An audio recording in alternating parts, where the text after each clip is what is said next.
بسم اللہ الرحمن الرحیم۔ محترم سامعین و حاضرین، آج ہم ایک ایسی عظیم شخصیت کی شان میں بات کرنے کے لیے جمع ہوئے ہیں جو نہ صرف اسلامی تاریخ میں بلکہ دنیا بھر میں علم، حکمت اور صحابت کی مثال ہے۔ جی ہاں، ہم بات کر رہے ہیں حضرت عثمان بن عفان رضی اللہ تعالی عنہ کی۔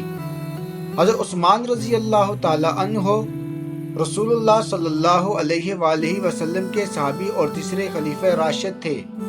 آپ کی زندگی کا ہر پہلو ہمارے لیے ایک مثالی درس ہے۔ آپ کو ذو النورین یعنی دو نوروں والا کہا جاتا ہے کیونکہ آپ نے رسول اللہ صلی اللہ علیہ وآلہ وسلم کی دو بیٹیوں حضرت رقیہ اور حضرت ام کلثوم رضی اللہ تعالی عنہا سے نکاح کیا۔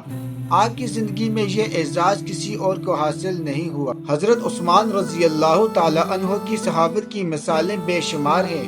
جب مدینہ منورہ میں پانی کی کمی ہوئی تو آپ نے اپنا ذاتی کنواں مسلمانوں کے لیے وقف کر دیا۔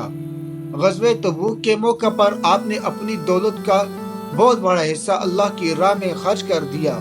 رسول اللہ صلی اللہ علیہ وآلہ وسلم نے آپ کی صحابت پر فرمایا، آج کے بعد عثمان جو بھی کریں گے ان پر کوئی الزام نہیں۔ آپ کی حکمرانی کے دور میں قرآن کریم کی کتابت اور اس کی تقسیم ایک اہم کارنامہ ہے۔ آپ نے مختلف علاقوں میں ایک ہی مصحف قرآن بھیج کر امت مسلمہ کو ایک کتاب پر جمع کر دیا۔ یہ آپ کی بصیرت اور دور اندیشی کا نتیجہ تھا کہ آج ہم ایک ہی مصحف قرآن پر عمل پیرا ہیں۔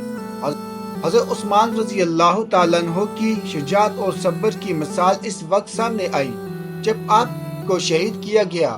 آپ نے مسلمانوں کے درمیان فتنہ و فساد سے بچنے کے لیے اپنی جان قربان کر دی، مگر آپ نے اپنے دشمنوں کے خلاف ہتھیار نہیں اٹھائے۔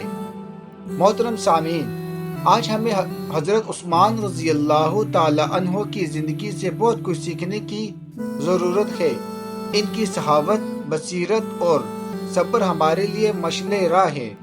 ہمیں چاہیے کہ ہم ان کی سیرت سے سبق لیں اور اپنی زندگیوں میں ان اصولوں کو اپنائیں۔